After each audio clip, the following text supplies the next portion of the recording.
Welcome to the week of 30 March through 5 April, part of John's Eclectic Photo Time Story Adventure Series. So in this week, once again, we have an eclectic array of photographs. The very first one in my Purposeful picture is What Is It? And you'll see that I used a macro lens to capture the insides of a quartz rock, I believe, lit by UV. Also, I have the worm moon. And then I traveled from Texas to Virginia and stopped at various rest stops. And in order to stretch better, I took out the R5 with the 15 to 35 and captured various scenes, mostly flowers, at the various rest stops. And then we also have some flowers, some trees, an acorn, a dogwood tree, captured some birds, which were very interesting. And so for this week, the Purposeful image, the theme that I pulled out of my lens bags, was titled, What Is It? So I'm like, what do I do? How do I create an image, take something, and then shrink it down or do something that makes it difficult for someone to determine what it is? So I used a UV light, set this up in my home office, and I call this the Three Horsemen because down at the lower right, down in the 4 or 5 o'clock position, the whatever the chips are down there, looked like 3 horses to me. And I just love how the orange is silhouetted inside this image. So the following 2 images are of the worm moon rising. This is about 3 miles south of Gatesville. I was parked just outside the driveway, county, well, it isn't even a county road. It's just a dirt road leading to a double wide. The guard who works at the prison just up the street stopped by and, hey, what's going on? And he saw the cameras, and it was just, hey, I'm out here to shoot the full moon. It's supposed to rise up right over there by Knob Hill, Bald Hill. And he said, okay. So that was pretty interesting. Normally I have a moon streak, which is just a one shot with a bulb. And while I had that camera set up, the R6 Mark II, somebody drove into the driveway area. Oh, I turned too early. And then proceeded to turn around and proceeded to wash out that single image. So like I just mentioned, there is no moon streak, which I try and capture every month with the R6 Mark II. I've had success with that numerous times, especially when I was doing the snow moon up at Meridian State Lake Park. So anyways, I had it all set up, but like I said earlier, somebody turned around and washed that lens out.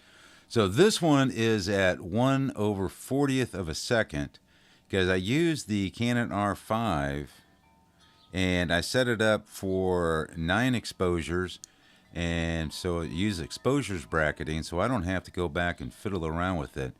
And normally I only edit one of these, but I wanted to, since I didn't have the moon streak, I wanted to see what happened with a different speed over this. So in this image, this is 1/160th of a second.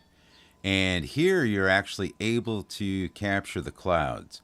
And for the longest time, while I was sitting out there, I usually get 2 hours out. It takes me about 45 minutes to an hour to get everything where I want it. Anyways, the clouds, the cloud bank, I'm like, I'm not going to see the moon. And you can see I did not catch it because of the cloud bank, but I finally did. And so it was just interesting, the 1/40th of a second versus this, the 1/160th of a second. And so here are 3 cut up video clips. Did not realize that I had the camera set up for 120 frames per second. So if I did this at normal rate, it's almost an hour and 2 minutes long. So I cut it up, and a little bit of autofocus issues. I forgot to move it to manual focus. So a lot of issues going on, but I just saw this, and so I just love shooting the videos. And see, you can see how cloudy it still was all through the night. Even by the time I shot my last frame, it was still cloudy. And as I mentioned in the introduction, that lovely bride and I traveled to Virginia. It took us 2.5 days to drive up there for our son's wedding. And so we made sure to stop off. The first day we drove for about 4 hours with only one gas station break. And then after that, the rule was every 60 to 90 miles, we needed to get back out and stretch some. So this is the rest area just outside, west of Texarkana, the last rest stop in Texas before we left. And I just saw this red yucca that was growing and is very vibrant and everything else for the day. And so set it up and took probably about 20, 30 pictures.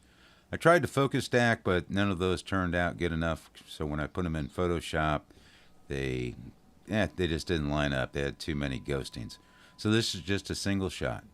So at that first rest stop over there just west of Texarkana, the only image I got was of the red yucca. And now we're in Tennessee, and it's almost as bad as Texas, where if you go from the west to the east, it takes more than a day or 10, 12 hours to get from one end to the other, much like Texas takes forever to get out. So this was at our first rest stop in Tennessee. I forgot what the number was, but here there were several fields that had different flowers patches, and as you can see, I'm not even going to try and say what this thymus or phyllium flower it was, but we had real nice sunshine, intermittent clouds, so it really wasn't overly bright, but it just looked, this little meadow, probably about 100 foot by 200 foot, it just really stood out on top of the hill. So this plant, commonly called the South American mock vernon, so I can actually say this. And this was taken at the same rest stop, the first one we had when we went into Tennessee. And the previous flowers, I'd actually walked up an incline to see if I had a panorama view of anything, which I really did not. But I did have those flowers. And so as I moseyed down back the hill, I think we spent 20 minutes here, which once again, the whole purpose, well, one, to get out and stretch, but by taking the camera out, I had to get down, like for this image, I was down on my knees, balancing. I didn't use a little mini tripod that I have, but I found that taking the camera out, I'm stretching without really realizing that I'm stretching. And this is just a really pretty flower, the South American mock vernon. So this image here, I'm not sure, I took a picture of it and I couldn't find it on the internet. Something about Floxy, Floxy. I'm not really sure if that's the name or the genus or whatever it is. But Lovely Bride actually found this when I was busy in the boys' room. And I came out and she identified this for me. There was probably only about 8 or 9 of these at this rest stop. That's one of the problems with the rest stops, is they keep the lawn mowed out there, so, and everything else. So trying to find flowers, if we found 3 flowers at one rest stop, we thought we were pretty fortunate. But anyways, I just loved how vibrant these colors were, and I don't see any pistils coming out of these, so maybe these are already mature and getting ready to wilt, or they've already gone to seed. So here we have an image of a pink lady, and I do know what these are because I have them down at my own house down here in Texas. But I had the macro lens, the RF 100 macro lens on for this one, and I just loved how I was able to catch the pollen molecules laying on top of the flower, and it just looked really pretty and everything else. And I stand corrected. I had the RF 15 to 35 on this one. So I ended up doing a pretty good job. I did have it on a tripod, though. I have a little mini tripod that's about 10 to 12 inches long, and it does have a little extended legs on it, and they go out another 7 inches. So I can get a little bit of height on these. But I just loved how this pink lady turned out. So the first day of travel, it took us from where we live in Central Texas up to Hot Springs, Arkansas. And we stayed at a hotel recommended by our older son, who had stayed at this hotel the night before. And so while we were at the rest stop, we just booked it. And it's like, well, if it was good enough for him. The only thing is, coming off of I-40 to this hotel, it took like 35 minutes to go from west to east along this back road. It was kind of scenic. And then the next morning, though, it took us 45 minutes to get back down to I-40 because there is no straight road out of this hot springs that takes you back to I-40. I walked around a little bit, tried to capture some interesting pictures, and this was about the most exciting, interesting picture. We got Hobby Lobby down there at the 4 or 5 o'clock position, and I just liked the clouds, kind of worried that it was going to rain. It sprinkled a little bit, but then it dried up for the rest of the day. So we are still traveling in Tennessee. This is day 2 of our travels, and I guess you'd call this day 2 of rest stop images. Some of the rest stops along the I-40 are reserved only for truck drivers, or they don't have any facilities. We did stop at one rest stop, and I think it was this one, where we were heading from west to east, and you pull off the road, you turn around, you come around, go underneath the highway, and then you come in. And so it's the first rest stop I think I've ever been to where both east-west travelers share the same rest stop. Never had one, never seen one before, so this was a first. Anyways, I saw these oak trees and lined this up. I thought it was a pretty interesting picture with the 2 big trees in the foreground and then the smaller tree sitting back there in the back. So after capturing the pictures of the oak trees in that V formation, wandering around again, and you can see here in the background, which is, even though it's blurry, there's very few flowers out here. Anyways, I found this and had to take a picture of it with the iPhone and then look it up. It's called a spiderwort. Very picturesque. I love the pistils coming out with the yellow at the end. Yellow, I guess that's being pollen.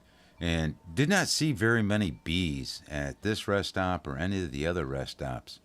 So I'm not sure what people are growing in their fields behind this, because that's all there are fields. And so maybe pollination is not required. Anyways, I just loved how the 2 green leaves fell and draped this down and framed this image up like this. So after taking that image, I was looking around and walking back towards the restroom and car area, and I just noticed all the moss on the ground. I was like, how do I take a picture of moss that makes it look interesting? And so I slowed down, stopped, bent over, which is the purpose for the rest stop anyway. And I did not place this acorn like this. This acorn was already in a position like this on the ground. So I took the time. Once again, I'm using the 15 to 35. Actually, it was at 35. I was probably about 8 or 10 inches away, the minimum distance back to get a good autofocus on this. Trying to manual focus without a tripod on the ground at my age just doesn't really work. Anyways, I just loved how it was just cracked open just this little bit, but I love how the little moss ferns are poking up and so colorful in this image. And so now, lovely bride and I, we've driven down the road again. We've been on the road for about 2.5 hours, waiting to find another rest stop, because the last 2 rest stops were for truckers only. Well, one of them was for truckers only, and the other one there was no facilities. So we just kept on going down. And at this rest stop, it was getting slimmer and slimmer. I pushed it last rest stop with the acorn, but we had this one right here, these buttercup flowers. And once again, very few of them, but I loved how these 3 were set, and I focused on the middle one, so both the foreground and background were blurred out. So once again, very pretty. And once again, no bees, nothing, no butterflies, nothing to pollinate these flowers. So outside of the hotel for night 2 is we started seeing some dogwoods along the side of Interstate 40 as we traveled east. And this was probably about 500 feet away from the hotel across the street. And so I moseyed on over there, and there was just no angle or position to get this dogwood Yeah, the sun's setting behind me, so the light's reflecting onto the tree or shining onto the tree. There was no angle I could get where there was no architectural buildings in the background. So I went with what I had. Haven't seen a dogwood. We don't have dogwoods here down in Texas. And so I just really think it's a pretty tree. And so I captured probably about 40 or 50 images, and this is the one I'm presenting. And so after capturing the dogwood, the next morning at 6:16 a.m., we got the most of the car packed up, and I was out there wandering around, seeing what there was to photograph because there was not very much there. Anyway, so I saw the sun coming up over the building, so I had to walk closer to the building in order to generate and produce the starburst on this, and nothing really fancy or unique. I do like how I have the top of the building and the light pole lined up at a 90-degree angle to give it some type of structure. But anyways, I struggle taking these sunbursts, and so I just liked how it turned out. So now it is day 3. We are back on the road. We have a 5-hour drive to get from where we stopped in East Tennessee up to a place called Front Royal, Virginia, where we were staying at the hotel. And here I'd put on a longer lens so that I could reach out and touch some birds. And the reason why is because when I got out of the car, I heard a bunch of birds chirping and everything else. So it's like, let's take off the 15-35 and let's see what kind of birds we can find here. I spent 45 minutes wandering around aimlessly because I only captured 2 birds. It's a pretty big area. And over to the south side of this rest stop area, they actually had a sign up there and some fencing that said it was a part of a wildlife preserve or natural habitat, but it was off limits for people to walk through. So in this image, this is a house finch, which is pretty surprising to me. I actually had to look it up on the internet and Google it to see what it was, because I have house finches all around my yard, but none of them, the male nor females, have ever been this vibrant in color. And so this was, again, I was at the southern boundary of this rest stop, our first rest stop for the 3rd day. And I had the 100-500 on the R6, had it at high rate. And I captured this and only one other image of this house finch. But I just loved how its coloring is and how much different it is from our finches down here in central Texas. So this following image is a panorama of a field that's on the east side of the road across from the wedding venue where my son was getting married. And this was on the 5th. This was prep day, so we were out there getting ready to help him set up the hall for the wedding and reception. And I just moseyed across and I saw this and I took a panorama of this, the Blue Ridge Mountains in the background, because there is no sky in this. The top part of that one crust is actually Blue Ridge Mountains, and right behind that, that's part of the Shenandoah National Park. So the reason why this image is so captivating to me, it's just indicative of what I think of a Virginia farm would look like along the Blue Ridge Mountains. And if you look around the 10 or 11 o'clock position up there, you can just see just a smidgen of the actual sky. That is that whole background from the white part of the top of a ridge upwards is the Blue Ridge Mountains. And this is a 5-shot pano stitched together inside of Lightroom. And it's just really, to me, once again, it's just indicative of when I think of West Virginia and a farm, this is pretty much what I envision. So this is early Sunday morning, April 5th. This was the first journey down to the golf course. I was a little late. This is probably, I don't know, what time was it, 7 o'clock in the morning. And so I set up, and I was on the west side of the pond for the first day. The other 2 days I was on the east side of the pond, so that the sun would be highlighting the birds. And this red-winged blackbird was just off to my left, and so he was silhouetted or highlighted by the rising sun this morning. And we don't have any of these, or at least I've never captured any of these down here in Texas. And while it could be in better shape and focus, I was just so excited, and so I included that in this.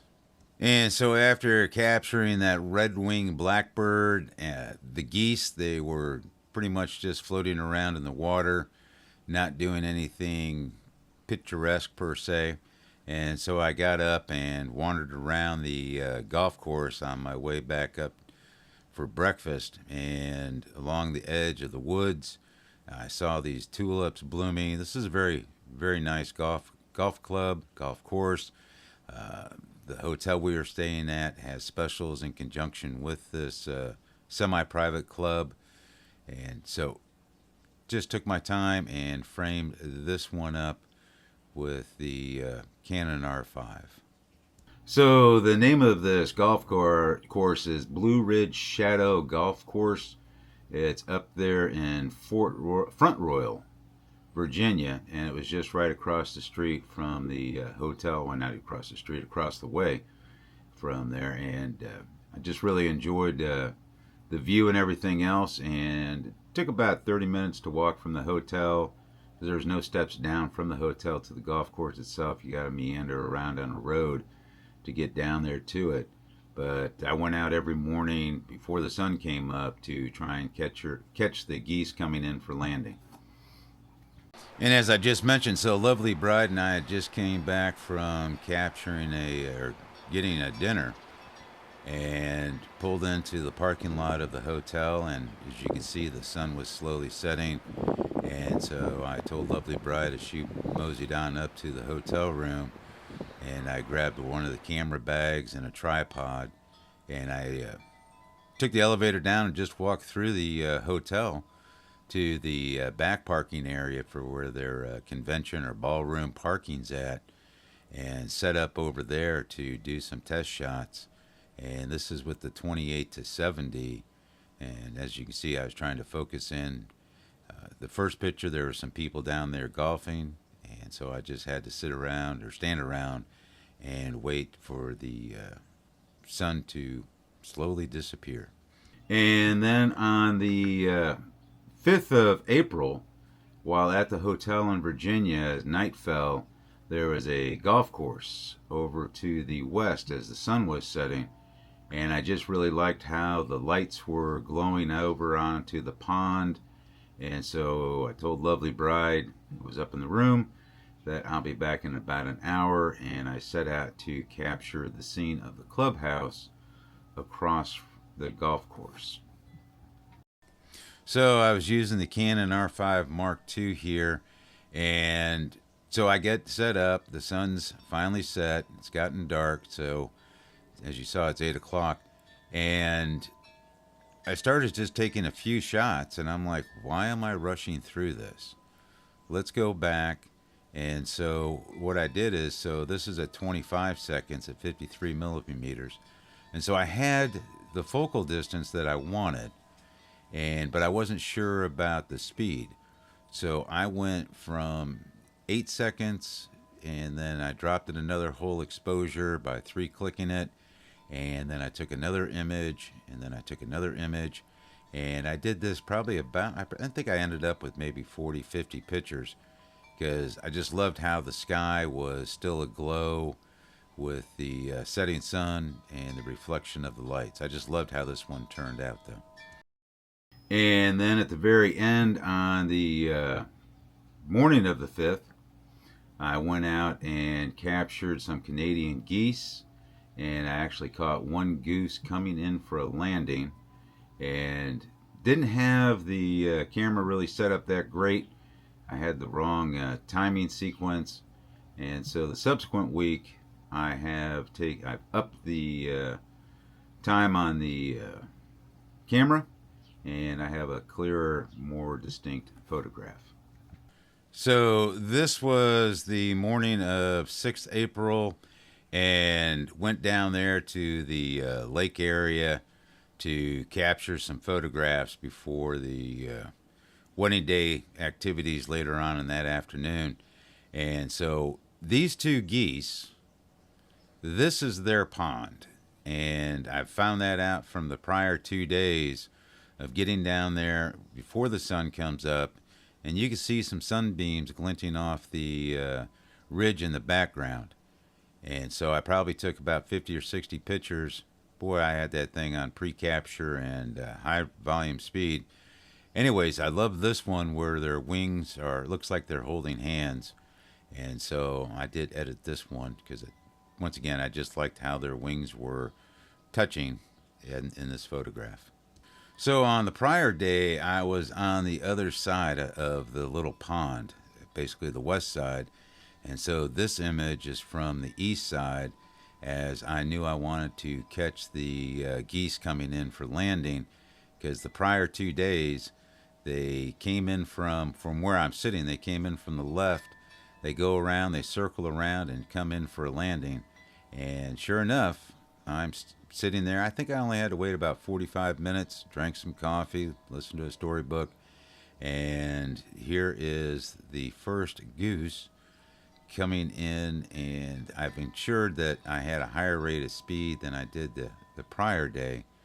Still could have been sharper, but I still love how I caught the goose with the wings out and getting ready to land. And so we have splashdown, and I probably have about 40 or 50 pictures of this goose landing. And this one I just loved in the sense that the green color in the back on the top, and then because now the goose has disturbed the water, you can't see his reflection really clear, but the water though, the spray's up in the air and the reflection of the water spraying up in the air coming back down. So I just love the reflection on this one right here. Could have used a faster shutter speed, for the face is still somewhat out of focus, but overall, for a first time capturing a Canadian goose landing in water, I think I did okay. So after these pair of goose landed, this is all they did. They spent the next hour and a half before I left just waddling around.